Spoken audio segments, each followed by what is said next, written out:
It was 2 in the afternoon in Los Angeles. The California sun was hammering down on a stadium packed with 80,000 people.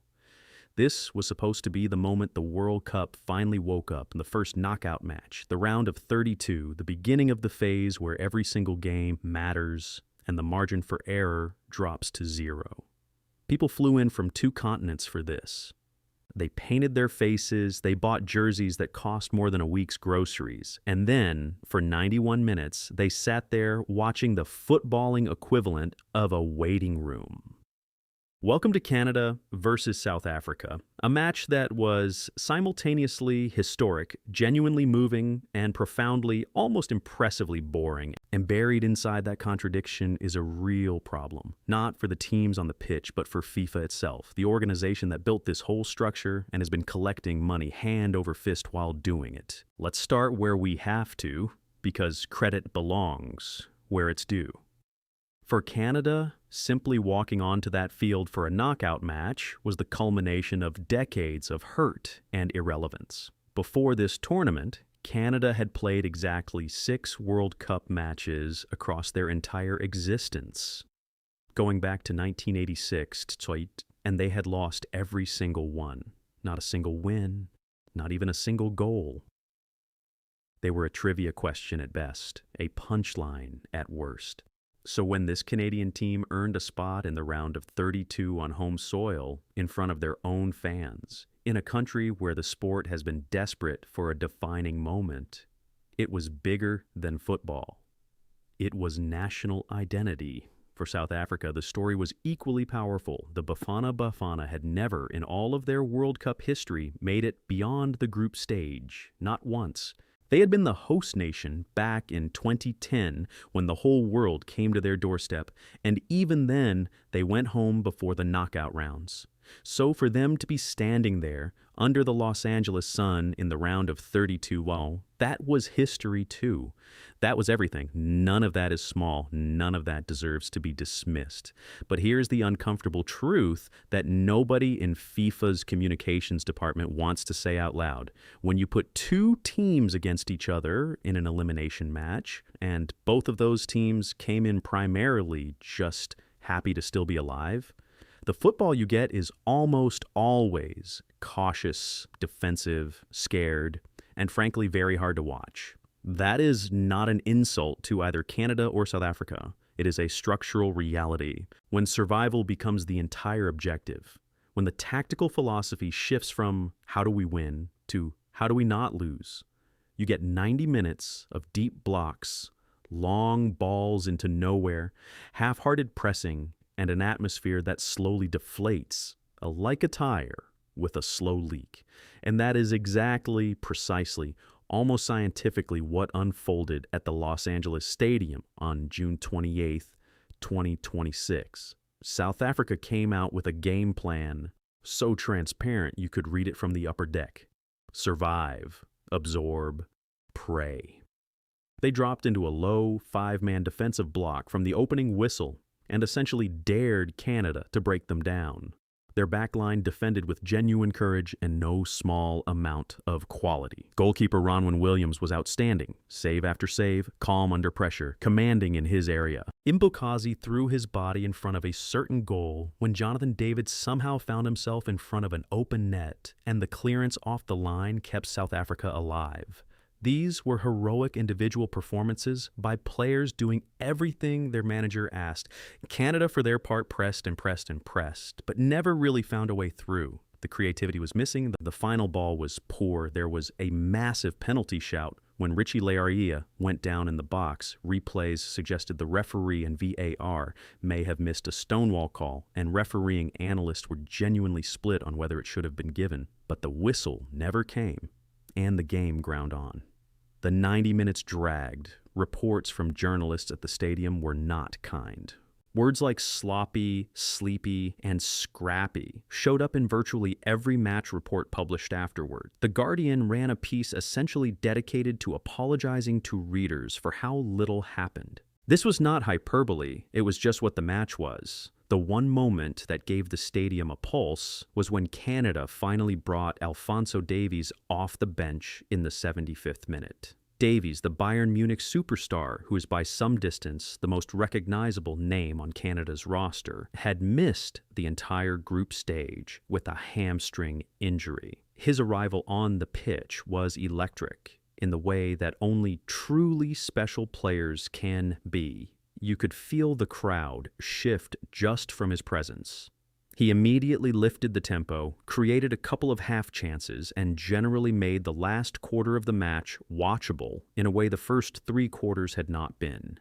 But even Alphonso Davies could not manufacture a goal in 15 minutes that 90 minutes of grinding football had failed to produce. And then football did what football does. 92 minutes, deep into stoppage time. A cross came in from the right. South Africa's defense failed to clear it cleanly, and the ball dropped to Steven Eustáquio on the edge of the box.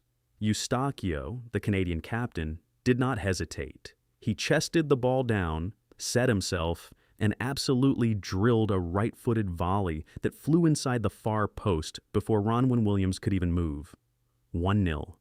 The Canadian bench erupted.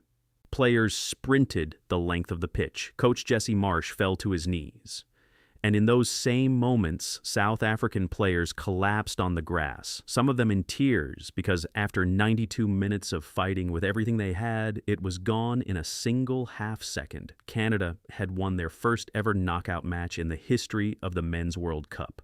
They had reached the round of 16 for the first time. Jesse Marsch went onto the field afterward and gathered his players in a circle and reportedly told them, voice-breaking, that they were Canadian heroes and that the children of this country would grow up playing this sport differently because of what they had done tonight. That is not nothing. That is genuinely one of those moments that sport exists to create. But here is where we have to shift gears, because one spectacular 92nd minute volley does not undo what came before it. It does not erase 91 minutes of fans losing the will to live in the California sunshine. And more importantly, it does not address the structural problem that produced this entire situation in the first place. FIFA expanded this World Cup from 32 teams to 48.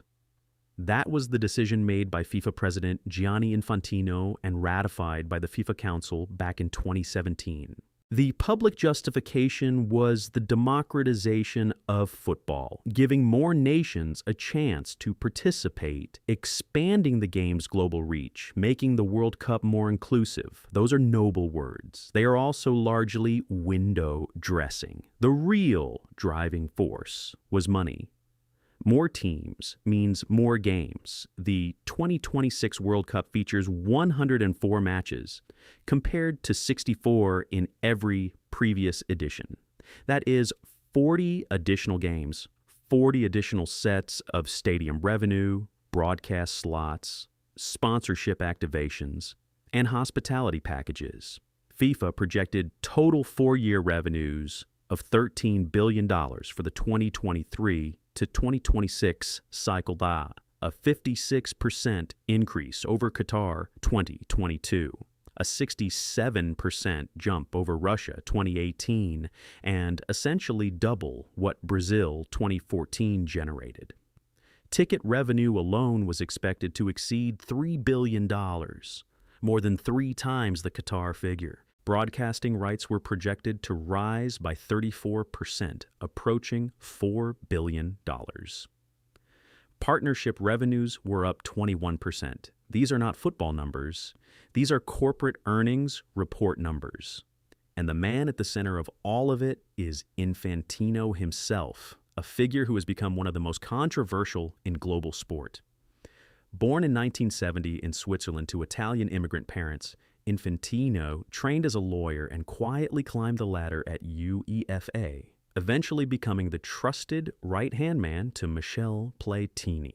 His path to the FIFA presidency opened during the infamous 2015 FIFAgate scandal, when the FBI arrested top officials at a Zurich hotel and the entire FIFA leadership structure began to collapse, with Platini sidelined by an ethics investigation.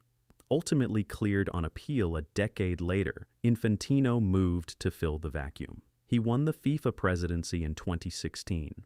Since then, Infantino has systematically centralized power at FIFA in ways that have made his supporters call him a rebuilding genius, and his critics call him something considerably less flattering. He expanded the Club World Cup. He created new competitions. He pushed through the 48-team World Cup expansion, and he has cultivated powerful political relationships, most visibly with U.S. President Donald Trump, appearing publicly alongside him at events and helping FIFA navigate the complex political terrain of a tournament hosted across 3 North American nations. That relationship has attracted scrutiny of its own. Euronews ran a detailed investigation titled Cash, Power, and Politics Inside Gianni Infantino's World Cup Empire in June 2026, documenting how Infantino concentrated decision-making authority and turned FIFA into what critics described as a one-man financial operation.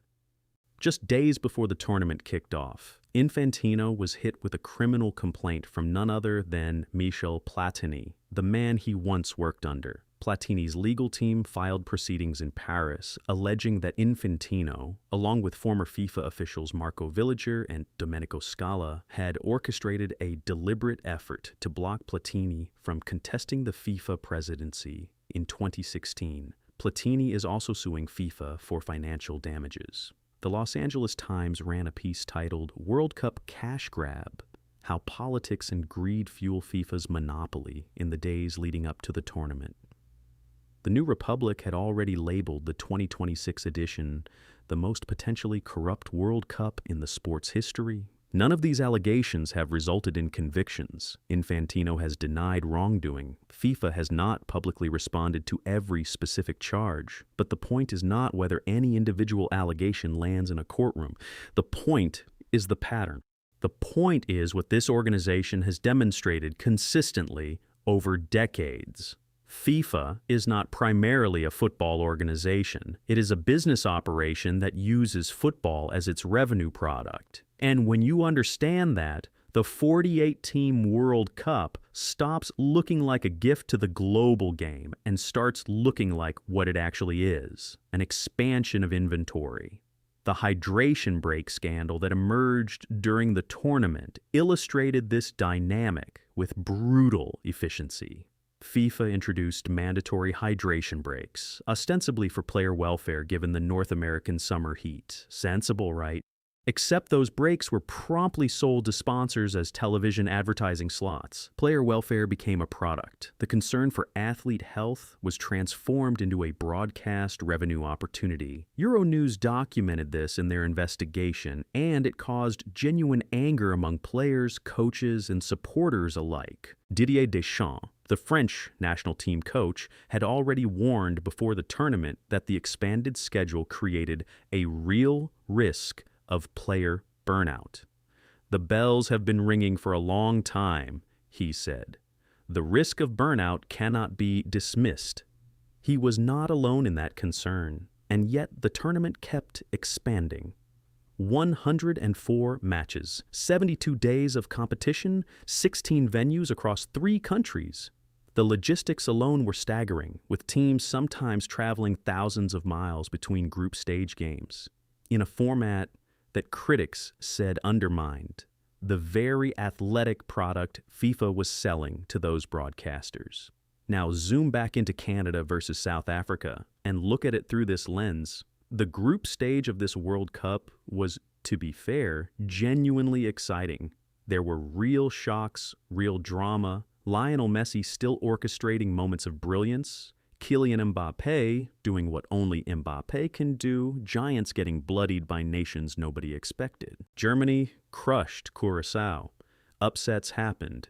The critics who predicted an endless parade of mismatches in the group stage were largely wrong. The first phase of the tournament was watchable and in many moments brilliant. But the knockout rounds are different. They always are. The margins are tighter, the stakes are absolute. And crucially, the gap in quality between the traditional football powers and the newer nations that the expansion let in gets exposed most brutally in single elimination football, because in a group stage, a smaller nation can take their point, celebrate their draw against Argentina, and move on. In a knockout game, survival instinct takes over completely. Every tactical decision is filtered through one question: how do we not lose? When two teams operating in that exact same survival mode meet each other in the round of 32, you get Canada versus South Africa. You get 91 minutes of a lullaby with one explosive note at the very end.